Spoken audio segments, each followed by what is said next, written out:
నమ్ముట నీ వలనైతే నమ్మువానికి సమస్తము సాధ్యమే అన్న మాట కూడా, నన్ను విశ్వసించటం నీకు చేతనైతే నీకు అడ్డుగా ఏది నిలవదు అని నాయన మాట్లాడుతున్నాడు. నాయన,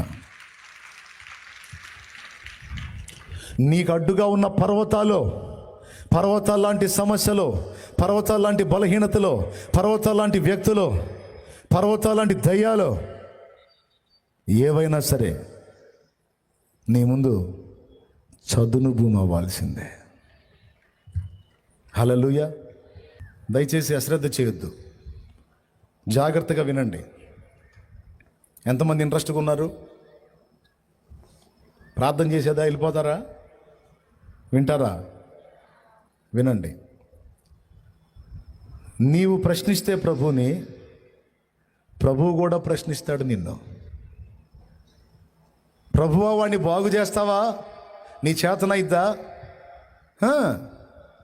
నన్ను నమ్మటం నీకు చేతనైతే, నా శక్తిని విశ్వసించడం నీ చేతనైతే తప్పకుండా నీ బిడ్డకి నా శక్తి పనిచేసిద్ది, వాడు బతికిపోతాడు, బయటపడతాడు అన్నాడు, చేశాడు. ఈరోజు నువ్వు దేవుని ముందుకు వచ్చి నువ్వు ఎదుర్కొంటున్నటువంటి శారీరక, మానసిక, ఆత్మీయ సమస్యలను గురించి దేవుని అడుగుతున్నావు. దేవా, ఇది సాధ్యమేనా? పాడైపోయిన నా కుటుంబం తిరిగి కట్టబడటం సాధ్యమేనా?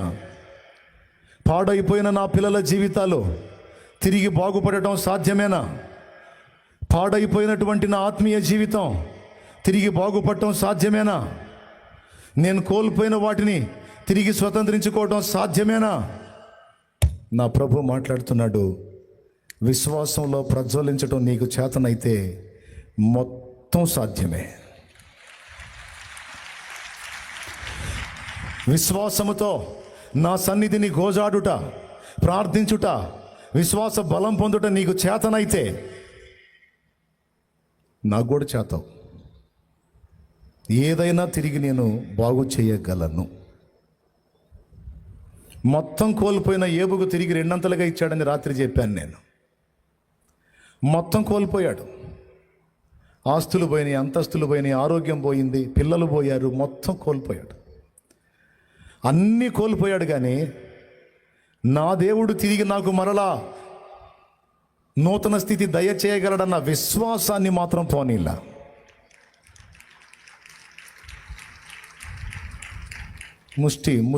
ముష్టి చప్పట్లయి. అది దేవునికి స్తోత్రం. ముష్టేసినట్టు కొట్టొద్దు అని చెప్పి ముందే చెప్పా. పాయింట్ నీకు క్లిక్ అయితే గట్టి కొట్టి సంతోషించి దేవుని మహింపరచు. ఏబు మొత్తం కోల్పోయాడు. కానీ అన్నిటినీ తిరిగి నా దేవుడు దయ చేయగలడో, నా పరిస్థితి మారిద్ది, నా బిడ్డల పరిస్థితి మారిద్ది, టోటల్గా నేను ఎదుర్కొంటున్న వాటన్నిటి నుంచి విడుదల పొందగలను. ఎందుకంటే నా దేవుడు నాకు తోడై ఉన్నాడు, ఆయన చేస్తాడో అని విశ్వసించడం నీ చేతనైతే, ఆయన్ని గోజాడటం నీకు చేతనైతే, ఇక కొద్ది రోజుల్లోనే నా దేవుని కార్యాన్ని కళ్ళారా చూడకపోతే అప్పుడు అడుగు. ఒకటి కాదో కోకొల్లలుగా చూస్తావు నా దేవుని కార్యాలు. ఏ రేంజ్లో నమ్ముతావో, ఏ రేంజ్లో విశ్వసిస్తావో, ఆ రేంజ్లో నా దేవుని కార్యాలు చూడకపోతే అప్పుడు అడుగు. చచ్చిపోదామని ఆలోచన చేస్తున్న వాళ్ళు మీలో కొంతమంది ఉన్నారు, విరక్తి చెంది, అప్పుల బాధలు తట్టుకోలేక, కుటుంబంలో పరిస్థితులు తట్టుకోలేక, కొంతమంది పిల్లలు లేరని గొడ్రాంటి బతుకలేక, అత్తమామలో భర్త ఈ దరిద్రదాన్ని చేసుకున్నాను, పిల్లలు లేరు ఈ గొడ్డుబోద్దానికి, దీన్ని వదిలి ఇంకొక దాన్ని చేసుకోవాలి అనే మాటలు వింటా ఇంకా నేను ఎందుకు బతకాలని ఆలోచించే వాళ్ళు ఉన్నారు. కొన్ని భౌతికమైన సమస్యలను బట్టి ఆత్మీయ జీవితంలో పడతా లెగుస్తూ కొంతమంది కృంగిపోయి ఉన్నారు. మానసిక సమస్యల చేత కొంతమంది అల్లాడుతున్నారు. నేను చెప్తున్నా, ఆ సమస్యలు ఏవైనా ఎంతటివైనా వాటిని మార్చి ఆశీర్వాదకరమైన కార్యాలు నా ప్రభు చేయగలడని విశ్వసించిన వాళ్ళందరి జీవితాల్లో వారి విశ్వాసం మేరకు కార్యాలు తప్పనిసరిగా జరుగుతాయి. నా దేవుడు చేస్తాడు, నా దేవుడు చేస్తాడు, నా దేవుడు చేస్తాడు. ఎంతమంది నమ్ముతున్నారో చేతులు ఎత్తండి. నువ్వు చావాల్సిన అవసరం లేదు. నువ్వు చావాల్సిన అవసరం లేదండి. నీ కోసం పిచ్చిగా ప్రేమించి చచ్చిపోయిన వాడు ఉన్నాడండి, చచ్చి బతికినవాడు ఉన్నాడండి నీ కోసం.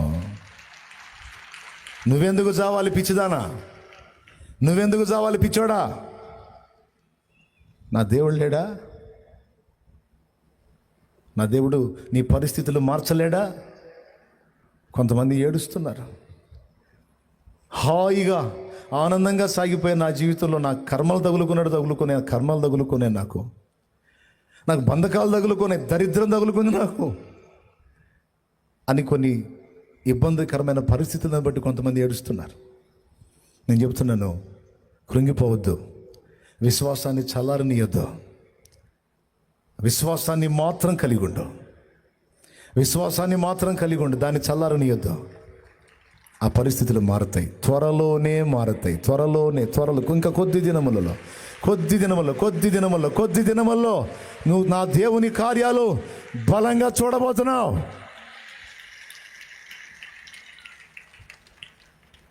ఇదే నమ్మాడు ఏబు. మొత్తం డబుల్ వచ్చింది, మొత్తం డబుల్ పొందాడు. మరి విశ్వాస వీరుడు ఏందనుకున్నారు? మరి అభిషేకం పోగొట్టుకున్నాడు సంసోను. అయినా సరే నా దేవునికి నేను ప్రార్థిస్తే నా కన్నీళ్లు చూసి నా దేవుడు స్పందిస్తాడు. పడిపోయినా నా మీద కృప చూపుతాడు. నేను కోల్పోయిన అభిషేకాన్ని తిరిగి నాకు ఇస్తాడని విశ్వసించాడు. విశ్వాసం. కళ్ళు పోయినాయి, శక్తిహీనుడయ్యాడు. కానీ మీకు తెలుసా, కళ్ళు పోయి గుడ్డివాడయ్యాడు, శరీరంలో సత్తువ కోల్పోయి బలహీనుడయ్యాడు. కానీ విశ్వాస విషయంలో మాత్రం శాంసన్ బలవంతుడుగానే ఉన్నాడు. తన దేవుని మీద విశ్వాసం శాంసన్కి చావలా. మీకు తెలుసా, చివరికి సంసోన్ అనుకున్నదే జరిగింది. శత్రువులందరినీ హతం చేయాలి, ఒక్కమారే పగ తీర్చుకోవాలి, నాకు ఛాన్స్ ఇవ్వని ప్రార్థన చేస్తే, దేవుడు అవకాశం ఇస్తే ఫిలిస్తీన్లు మొత్తాన్ని హతం చేశాడు. తన జీవితకాలం మొత్తం హతం చేసిన వారిని చూస్తే తను చివరి ఘట్టంలో హతం చేసిన వాళ్ళు ఎక్కువ మంది అని రాసింది లేఖనంలో. నేను చెప్తున్నా, అన్ని శక్తులు నీలో కోల్పోయినా వినా, అన్ని బలాలు కోల్పోయి బలహీనురాలివై నువ్వు నిలిచినా విశ్వాసాన్ని మాత్రం కోల్పోవద్దు. విశ్వాసాన్ని బట్టి ప్రభు వైపు చూడు. నువ్వు కోల్పోయిన అభిషేకం వల్ల నీ మీదకి వచ్చింది, నువ్వు కోల్పోయిన బలం నీ మీదకి వచ్చింది. నువ్వు గెలుస్తావు, నువ్వు జయిస్తావు. ఎంత జయిస్తావు తెలుసా? ఎన్ని సంవత్సరాలు నువ్వు పొందింది వేరు, ఇప్పుడు పొందబోయేది వేరు. కొట్టు అల్ప విశ్వాసి కూడా.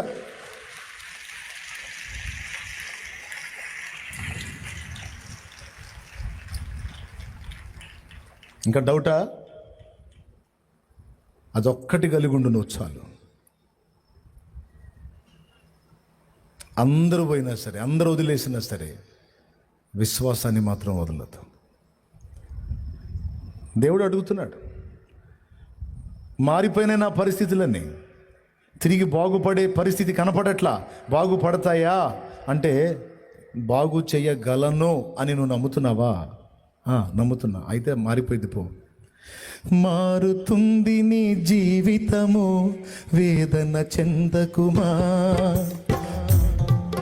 నిన్ను యేసయ్య మాటే నమ్ము సుమా. మారుతుంది నీ జీవితము, వేదన చెందకుమా. మరచిపోడు నిన్ను యేసయ్య మాటే నమ్ము సుమా. మోసే భారం, నువ్వు చేసే త్యాగం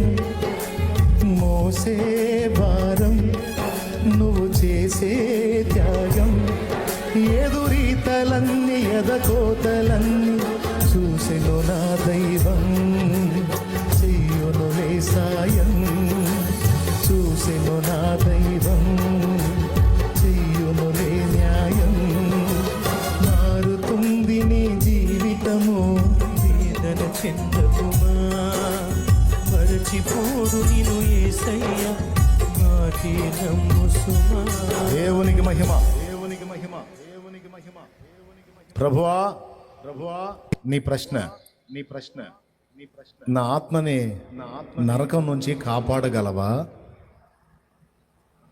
దేవుని జవాబు, బిడ్డ నమ్మి బాప్తిస్మం పొందగలవా? అది చెయ్యనులేయ్యా, అది చెయ్యను. అట్లయితే రక్షణ కష్టం. ఇంకా తాగాలంటున్నావుగా, డ్రమ్ములు తాగావు, తృప్తి తీరలా. ఇంకా తాగాలంటున్నావుగా, తాగిన కాడికి తాగు. లివరు పూర్తిగా స్మాష్ అయిన దాకా తాగు. తర్వాత ఎటుకుటి టికెట్ చించుతాను కదా, అప్పుడు వెళ్తూ కానీ పాతాళానికి. మారొద్దమ్మా, నువ్వు మారొద్దు. ఇంకా 2-3 డ్రమ్ములు తాగాల నువ్వు. తాగు. ప్రభువా, నా ఆత్మని రక్షిస్తావా? నరకం నుంచి నన్ను కాపాడుతావా? ఆయన జవాబు, మరి నమ్మి బాప్తిస్మం పొందుతావా? మారు మనసు పొందుతావా? ఆ పాత రోత జీవితాన్ని విసర్జిస్తావా? ఈరోజే చేస్తానయ్యా పని, ఇప్పుడే చేస్తానయ్యా పని. నా బ్రతుకును బాగు చేస్తావా? నా ప్రభు సమాధానం, నమ్మి మారు మనసు పొంది బాప్తిస్మం పొంది నా బిడ్డ వై చూడు, అప్పుడు నేనేం చేస్తానో నీకు అర్థమైంది అని మాట్లాడుతున్నాడు. మరి ఈ రాత్రి అశేష జనవాహినితో నా ప్రభు మాట్లాడుతున్నాడు. నిన్ను రక్షించాలని నాకు ఆశగా ఉంది. శాపగ్రస్తమైన నీ జీవితాన్ని ఆశీర్వాదకరంగా మార్చాలని నాకు ఆశ ఉంది. ఇంతవరకు నీవు చేసిన పాపాలన్నీ నా రక్తంతో కడగాలని ఆశగా ఉంది. మనుషులు చీ చా, దరిద్రుడు, తాగుబోతాడు, తిరుగుబోతాడు, వ్యభిచారపోడు, దొంగ, చెడిపోయినోడు అని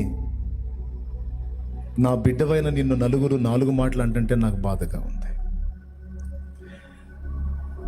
అలాంటిది, ఇలాంటిది, చెడిపోయింది, పాపిష్టిది, పనికి మాలిందని నిన్ను నిందిస్తుంటే నా కుమారి నాకు బాధగా ఉంది.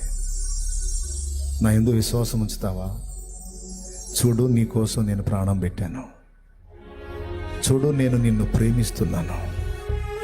చూడు, నా మాట విని నీవు నాకు లోబడితే నేను నిన్ను నూతన సృష్టిగా చేస్తాను. నీ కన్నీళ్లు తుడుస్తాను.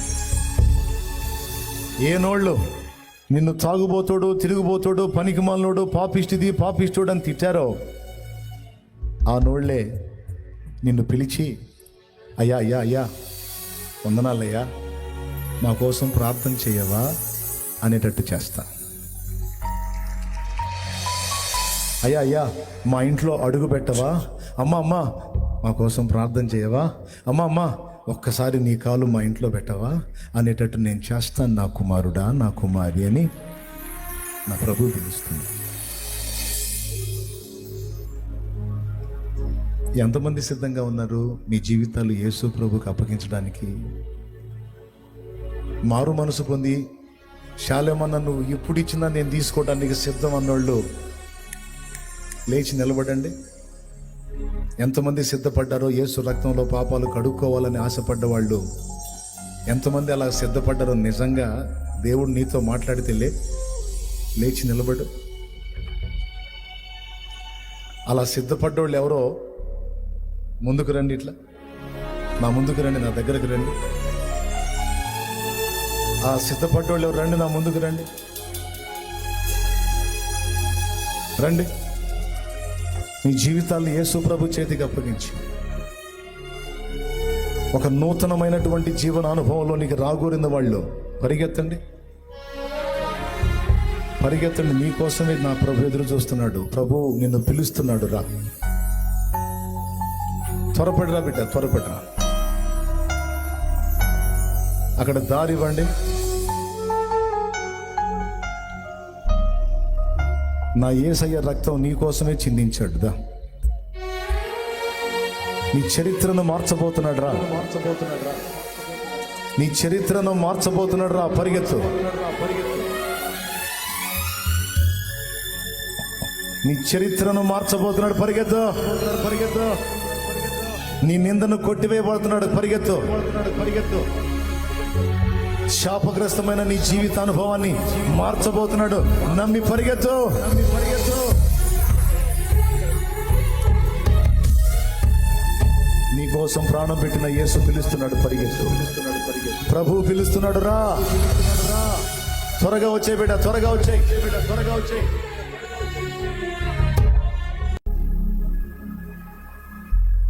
ఇలా ప్రతి విషయాన్ని గురించి నా ప్రభు నిన్ను అడుగుతున్నాడు, నిన్నే అడుగుతున్నాడు. ఈ రాత్రి ఒక నిర్ణయం చేసుకుందాం, ఒక తీర్మానం చేసుకుందాం. చల్లారిపోయిన విశ్వాసాన్ని ప్రజ్వలింపజేసుకుందాం. శత్రువు కల్పించిన తంత్రాలన్నిటినీ ఇక నుంచి శాసిద్దాం. విశ్వాసములో విశ్రాంతి పొందుతాం. ఒక తీర్మానం చేద్దాం. రేపు పగటి ఆరాధనతో కోట ముగించబడింది. మీ అందరికీ ప్రేమతో చెప్తున్నాను, టైం చాలా అయింది. వెళ్ళేటప్పుడు నిదానంగా, చిన్నగా, జాగ్రత్తగా వెళ్ళండి. ఇంతమంది ఉన్నారు కనుక హడావుడిగా పోయారంటే ఇబ్బందులు జరుగుతాయి. కొంచెం నిదానంగా. రేపు ఆరాధన కూడా చూసుకునే వాళ్ళు ఇక్కడే ఉండండి. ఈరోజు నిన్న బాప్తీసం పొందిన వాళ్ళకి, ఇప్పుడు బాప్తీసం పొందే వాళ్ళకి, రేపు ప్రభు బల్ల ఉంటుంది. అందులో కూడా అందరం పాలు పంపులు పొందుతాం. అంత కాబట్టి రేపు వాక్యం ధ్యానించుకుందాం. ప్రస్తుతానికి అలా లేచి నిలబడదాం.